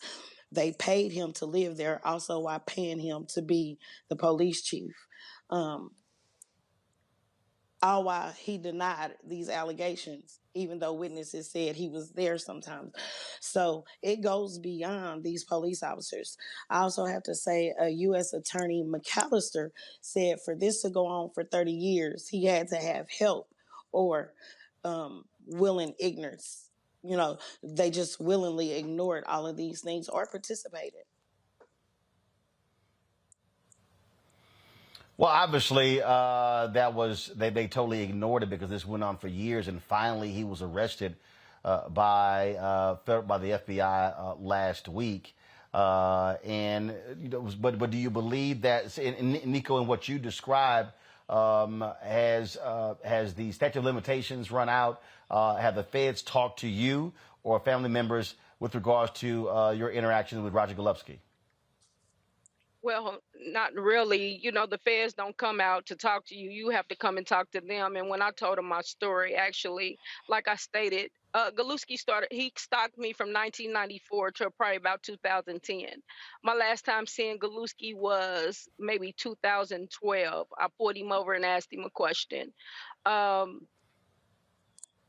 Also, when they arrested him, do you know that was the first time I got some sleep? Because if anybody know, I will walk up out of a house, I will leave because I'm always thinking somebody after me. My children, I was staying with the person I talked to last night. My kids didn't graduate from school because I kept pulling them out of school because I was scared that something was going to happen. I was scared that they were going to take my kids once I started telling that Lamont wasn't the killer.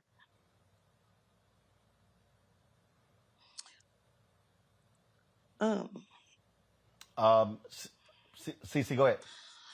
So he has a victimology, you know, that I don't know if they're investigating or not, because again, and you mentioned he had assaulted women. One of his victims, who he is going to on trial for, he started having sex with her at 13 and stopped when she was 18. So this is not just women; these were also children involved. But there's missing women who have never been found, and I just want to name a couple. Dorothy Cooper, and they all had something in common. They had red something, red nails, red clothing, something. Dorothy Cooper was found. She had red nails on one hand because they had cut off her other one, and a red earring. Kelly Fant has never been found, but several people know that she had some type of connection with Mr. Golubski. Rhonda Tribune Easley was found 6 minutes from his known address and 7 to 8 minutes from his mother's address. Also, Miss Bassett, who was found in 2021, was also found 6 minutes from Mr. Golubski's known address and 7 minutes from his mother's address, which he was both known to occupy. Also, we heard of Stacey Quinn's story. She also was found with red items of some sort and was known. All of these women were known to either be harassed by him or have some type of relationship with him. And they either missing or completely dead or found dead. And also, Roland, my sister called. Yes. My sister called my mom the night that she had passed away. I had seen my sister that Friday, I believe, and she had told me that she loved me. My sister had called my mom that night that she was killed, maybe about 9 or 10 o'clock, my mom said, and asked her for $100. She told her she didn't have any money. She told my mom, well, that she loved her and that would be her last time talking to her.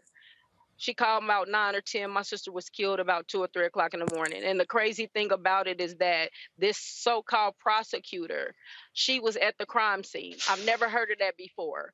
I had people come to me and tell me that my sister was talking when they seen her, because so many people seen this incident, and they said it was a white man with a long ponytail and a trench coat that killed my sister. They arrested a black 25-year-old man. My sister was shot center mass. She was shot in her heart, her lung, her kidneys. She had 17 bullets.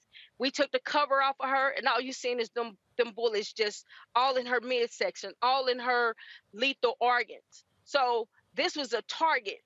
This was not no 25-year-old black man that never been trained to shoot a gun to kill my sister like that.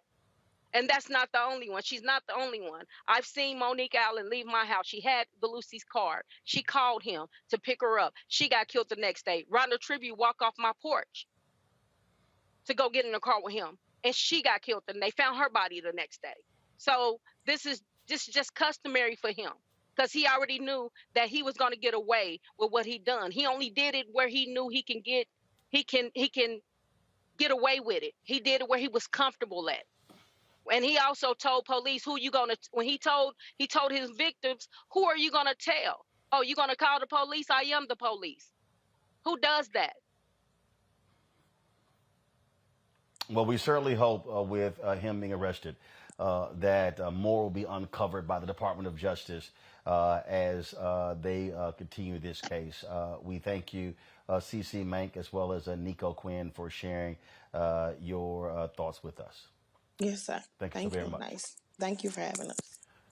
Toron and Robin, I want to bring you in, and that is in this here. Sorry, Toron and Randy, I'm sorry. And that is, I think about the case out of Oklahoma City, where several black women were raped by a cop there. Folks who prey on individuals who believe that they have nowhere to turn.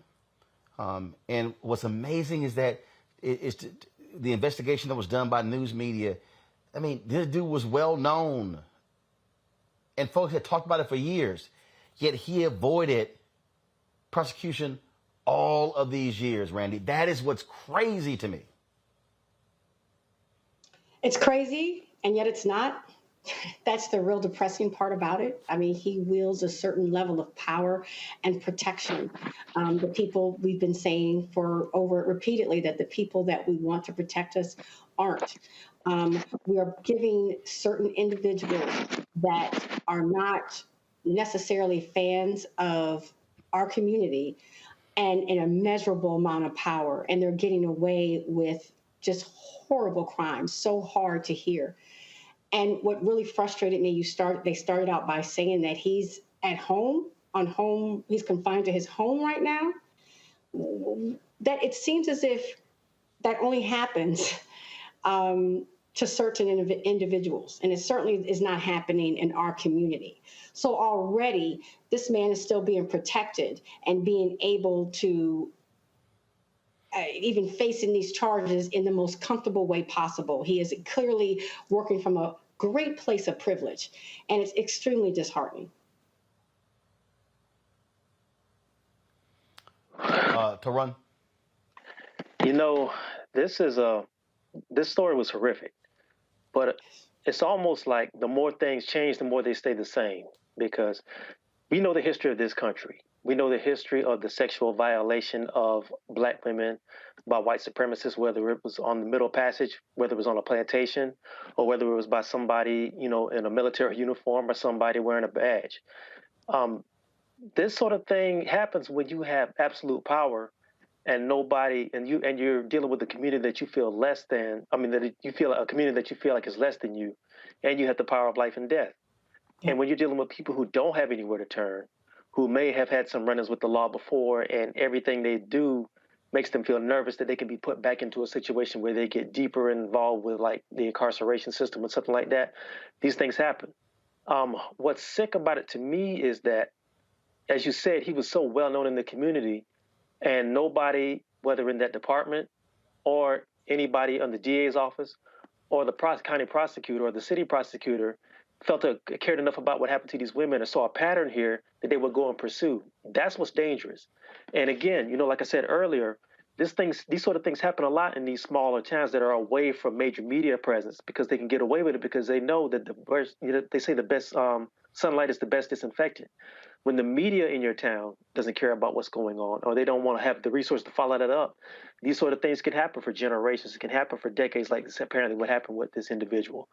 The only thing I can say is I hope with all these things finally coming to light that this family, these women can get some closure. The brother who was wrongfully in prison can get free, and this police officer it gets dealt with because this really is horrific. Indeed, it is, folks. Got to go to a break. We come back. Our marketplace segment where we'll talk with an actor who said, you know what, I'm not getting the right skincare stuff for me. Well, what the heck? I'll go in business for myself. We'll tell you his story. When we come back, Roland Martin Unfiltered, streaming live on the Black Star Network. Please download the Black Star Network app. Available on all platforms: Apple phone, Android phone, Apple TV, Android TV, Roku, Amazon Fire TV, Xbox One, Samsung Smart TV. You can join our Bring the Funk fan club. All your dollars make it possible for us to do what we do. See and check in money orders to P.O. Box 57196, Washington, D.C. 20037-0196. Cash App, $RM Unfiltered. PayPal is R Martin Unfiltered. Venmo is RM Unfiltered. Zelle is Roland at RolandSMartin.com. Roland at RolandMartinUnfiltered.com. We'll be right back.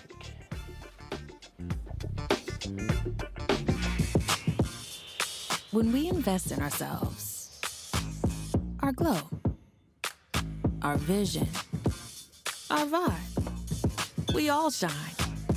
Together, we are black beyond measure.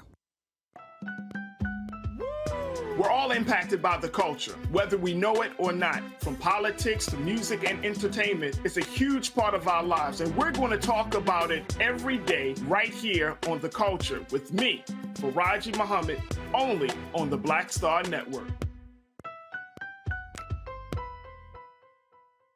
When we invest in ourselves, we all shine. Together, we are black beyond measure. You are watching Roland Martin, and I'm on his show today, and it's, what, huh? We should have some cue cards. Hey, what's up, y'all? It's your boy, Jacob Lattimore, and you're now watching Roland Martin right now.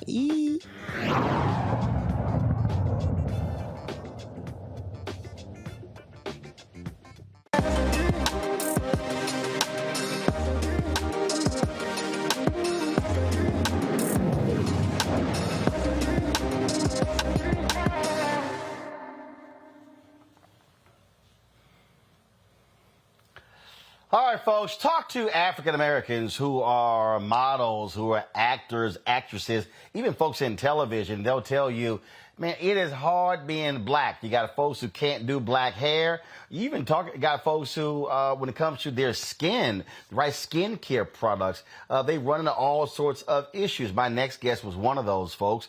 Dorian Renaud had this problem where, again, not finding the right products. And so he said, you know what the hell? Let me just go ahead and do this thing myself. He created Butter Skin, and he joins us now from Los Angeles. Glad to have you on the show. And so what issues were you running into when it came to skincare products? Well, first of all, how you doing, Mr. Roland Martin, the legend, the icon himself? And, you know, I see black don't crack your way, but, you know, I do tell people all the time that black does crack, you know, in many ways. You got to take care of your skin. Oftentimes, I think in the black community, you know, we weren't really educated, you know, like other communities to take care of our skin. I grew up in a barbershop. My dad owned a barbershop, so self-care was always really important to me. And so when I started struggling with my skin, I found a regimen that worked for me. It was shea butter off the streets of Harlem. It was a gentle cleanser, and it was a vitamin C serum. And so my skin really started clearing up. And, you know, some of the things that we struggle with as black people, like hyperpigmentation, dark spots, you know, dark circles under your eyes, I noticed they weren't really being addressed by some of the white counterparts in the business. And so I brought butter to the streets in 2018, and now we are here with so many butter lovers, and, you know, we're available in, you know, over 7 to 8 retailers here in the States. And I take it that now, first of all, somebody is probably watching going, well, I'm not quite understanding what these products have to do with you being an actor or a model. Well, explain that. Well, I mean, I started off in the business at about 19. I was modeling, and I did a show on BET called College Hill before I started my acting career. And, it was a little bit of vanity. I wanted to appear how I had appeared on television. I was insecure about my skin. And I would notice the dark spots on my skin a little bit more because, when I was in front of the camera, they would put makeup on me. And so many black men were reaching out, once my skin kind of started healing itself. And I started seeing a dermatologist, of course, using the right products. I realized they were reaching out and somewhat embarrassed about, some of the skincare problems that they had. And, I wanted to show that skincare wasn't demasculating, for one, and it is for everybody. And we put products and ingredients in our products, I should say, that are strictly for melanated, enriched skin. So, I think, we found solutions and we listen to our customers. And so, when they tell us that they're having problems with certain things, we try to address them. Let's go to my folks, my guests. Let's see here. Randy, I'll start with you. I'm excited. I'm excited about this butter. I don't even like the name of it. And you got some. I want to be a butter lover. That's right. Well, we'll continue. And it is true. Like we never learn to protect our skin as some of our white counterparts, even when it comes to like sunscreen and how we address how much we will, hyperpigmentate instead of our hypopigmentate. One or the other. We get the dark spots that is not often not addressed. So, bravo to you, brother. And I definitely gonna check it out. Thank you so much. Karan. Yes, sir. I'd like to ask you about go ahead. What process did you go through to put these formulas together to specifically address some of the issues that black skin deals with? Well, I started with the roots of what we use, and that's thick products. I remember my grandmother using things like Vaseline and butters. And so we get our butter directly from Ghana, Africa. It was really important for me to import it directly from Ghana. So we whip it down in Florida, and I work with a chemist. And so I spent a lot of time down in the lab in Florida, learning about different chemicals, learning about different ingredients that work for our skin. And we develop each formula hands-on with the lab. And, we are always evolving into learning about new things that can help our skin types.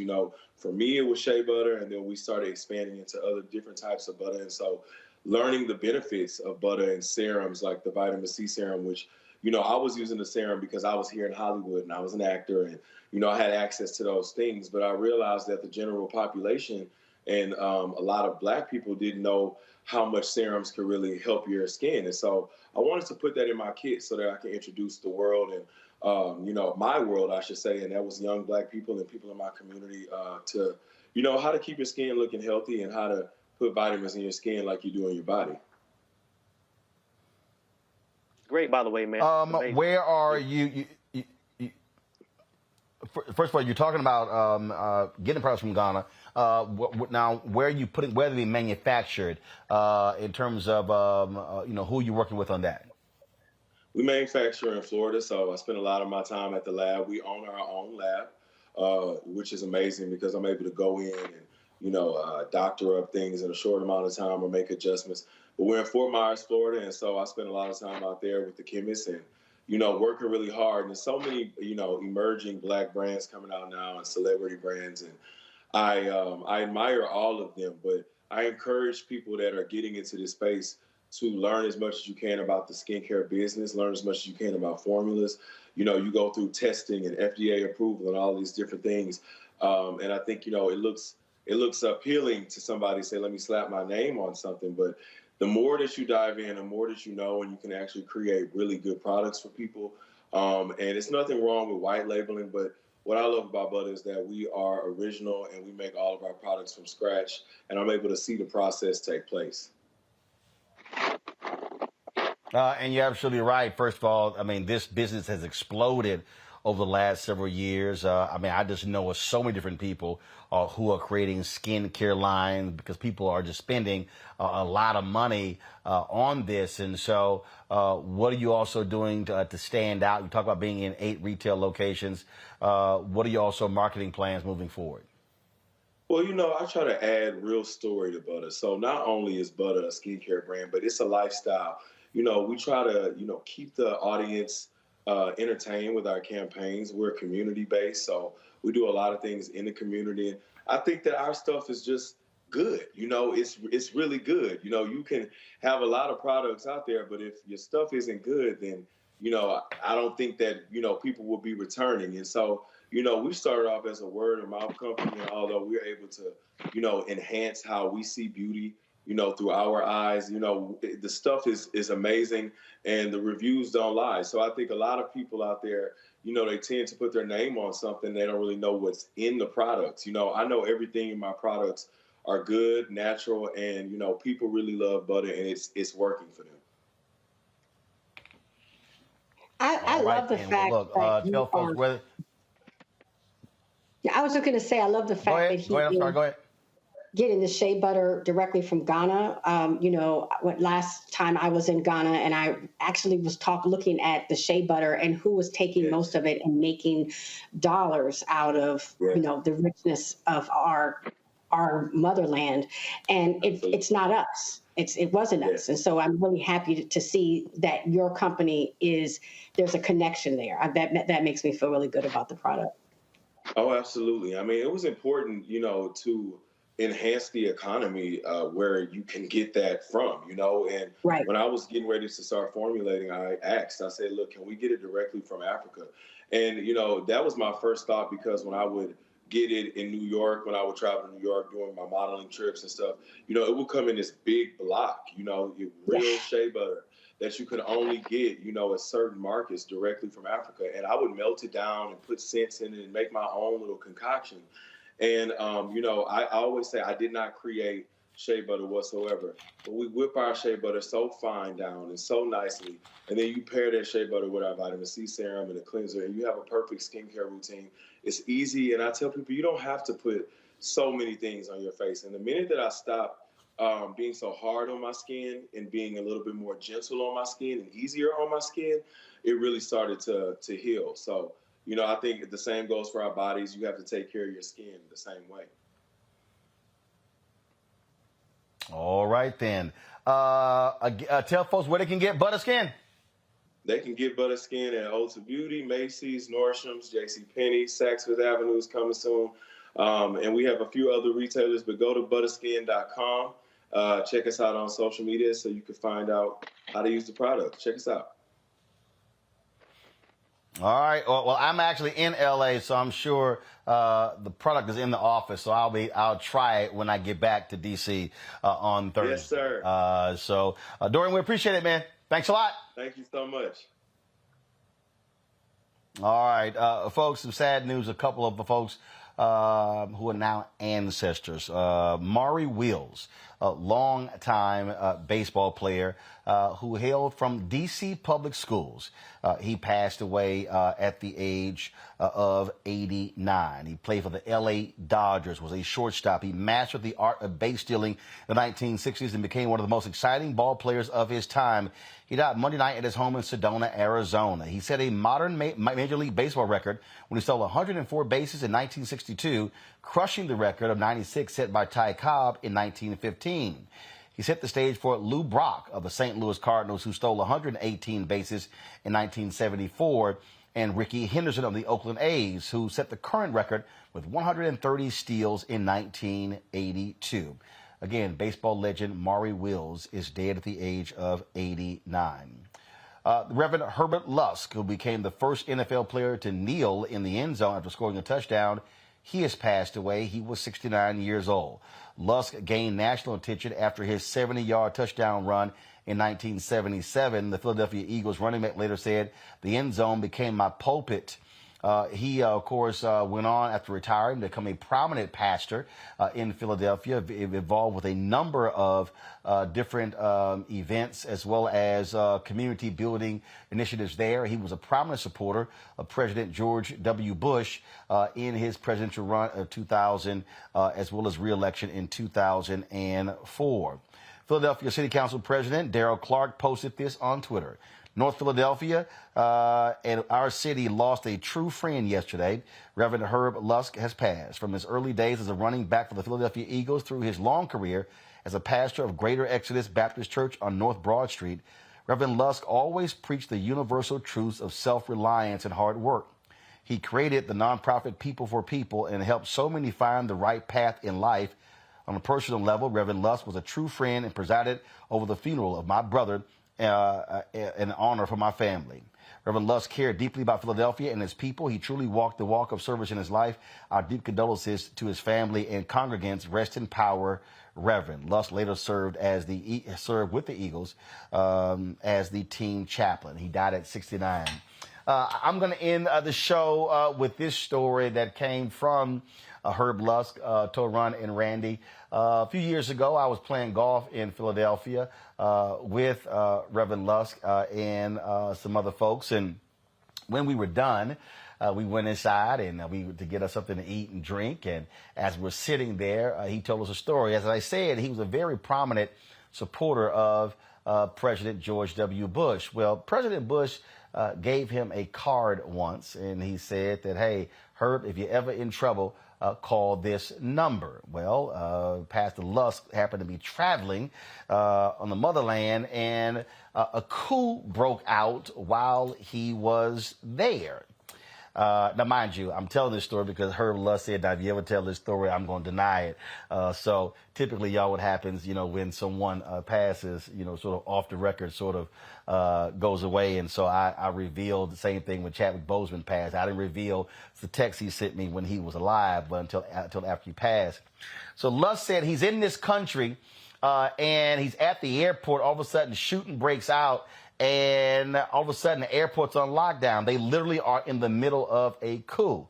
So what does he do? He pulls that card out, and he makes a call to that number. And the person says, hold on, Reverend Lusk. And then next thing, the voice he hears is President George W. Bush. And he says, Herb, what's going on? He said, I don't know what's going on, but I'm in this country, and they're shooting at the airport, and looks like there's a coup going on. And he said, Herb, you hold tight 1 second. And then Herb said they hung up. And then a couple of hours later, they're in the airport. And all of a sudden, over the intercom, they hear paging Pastor Herb Lusk. Paging Pastor Herb Lusk. And he's like, okay, what's going on? So he stands up. And outside was a helicopter of Marines. And that helicopter was sent to pick him up. And then all of a sudden, he gets on the helicopter, and one of the Marines says, sir, we're never supposed to ask who we are sent to get. But I got to ask, who are you? We cracked up laughing at that story. And he said, if you ever tell that story, I'll deny it.